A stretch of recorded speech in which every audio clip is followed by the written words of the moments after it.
Welcome everyone to another AZ Ray video. Today we're going to talk about a new film that's making everybody laugh right now called One of Them Days.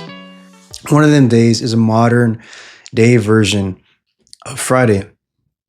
The film is about two women trying to better themselves and the challenges that they have to overcome being women of color in a poor environment. One of the friends is trying to leave a deadbeat boyfriend and become an artist. The other friend is trying to become a franchise manager and improve her situation. And she also needs to put herself out there for the guy she likes.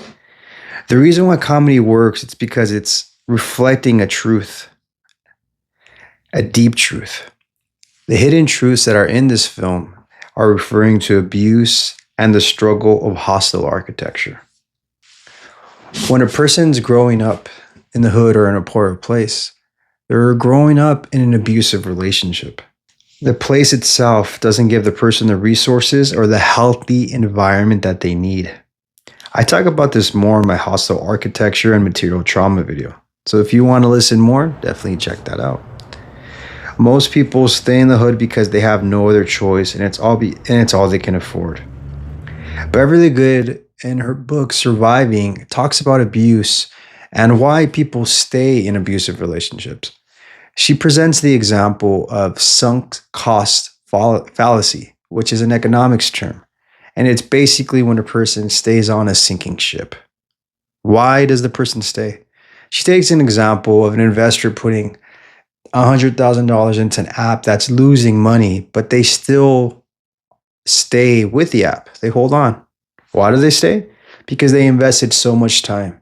They should probably leave the app and start something else or move on in some kind of different business venture, but they stay on because they invested so much.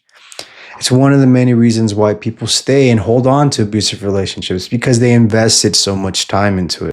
Good also continues in her book, and she talks about the reasons why people stay in abusive relationships are because of dependence, fear or threats, and love. And that's definitely the relationship people share in the place that they live and the place that they grow up, right?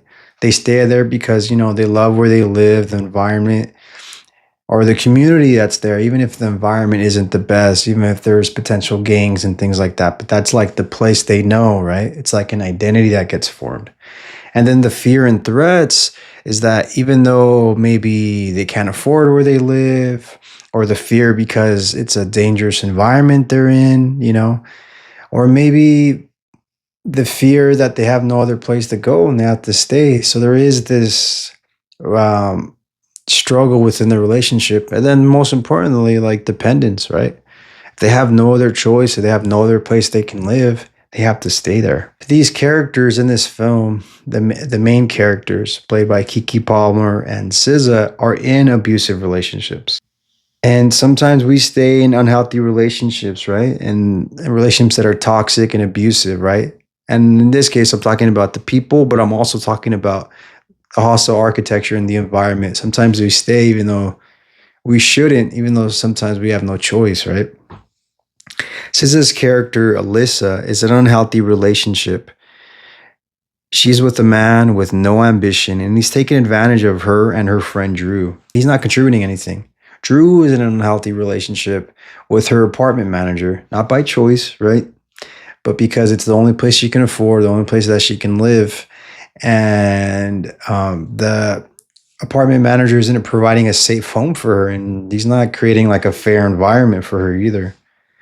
And like I alluded to before, Drew and Alyssa are abused by the hostile architecture that isn't allowing themselves to better themselves.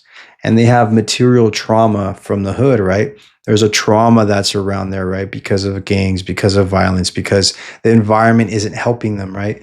Another form of material trauma, hostile architecture. I break down these things further in a video that I did on my channel. But like the material trauma, right? We see an example as they're trying to get themselves a loan and the interest rate is like super ridiculous, right?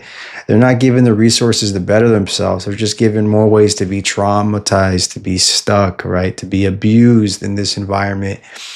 in this hostile architecture, being here in the hood. Struggles, right? Our protagonist Drew is trying to better herself, but she is faced with the quiet war of race and poverty working against her. Michael Harriet, in his book Black AF, talks about the tug of war that happens amongst people of color. There's a tug of war that happens behind the scenes. Unfortunately, as things progress, there's a tug of war that happens. There's a give and there's a take. There's a back and forth. Change, we like to think, is like going upwards, like climbing up a hill. But unfortunately, change is more jagged. It goes up and down, up and down. Or in this example, like I'm using, it's like a back and forth with the tug of war, right? And examples to further explain this, right? Right when we get something good, something else has to be taken away when it comes to like people of color. So we have change that happens, right? We have the process of change, and the civil rights movement was also a tug of war from the beginning, right? Slaves were liberated, then Jim Crow's laws happened, then racial profiling happened by the FBI, right? So right when they got one thing, they had to give up another thing in the process, right? And it's like this tug of war, right? And the list goes on, right? And even recently, right, with the people not getting the help they needed in the LA fires, and the people of color and various African American Black communities were displaced, and Altadena and Pasadena, even like in like Long Beach or different areas, right? They were all affected by these fires. Harry also mentions that the process of bettering themselves as African American cannot be dependent on laws.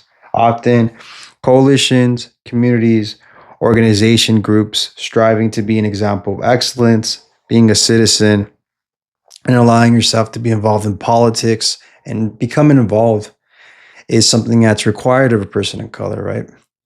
Because the law just isn't enough most of the time. People of color tend to have to overcome more things in comparison to the average white person in America. So the reason why I went into depth with all these real and issues is because, like I said earlier, comedy has undertones of realism, right? And all comedy is based on truth. Other jokes that the film makes on the film is on gentrification and how wealthier people, normally of white descent, come to poor communities to raise their property value, which comes with a trade-off, right? And the film talks about the positive and the negative side effects of it. The film was great, comedy with some real undertones, showing real issues. In my opinion, Keke Palmer and Aziza Scott were like the biggest standouts of the film. I thought Aziza Scott did a great job. She was a very believable villain. She had like a very strong presence. She did great. And I definitely wanted to commend her and give her flowers. Yeah, she was very believable. And I didn't like question her motives or anything. And she was like a strong female character, just like Keke Palmer's character. You know, Keke Palmer was great. She was relatable. She was hilarious. And she was very, very, very, very likable. And the film also talks about, you know, the process of trying to grow and to establish yourself, and to start a career can be a roller coaster. It's not easy, right?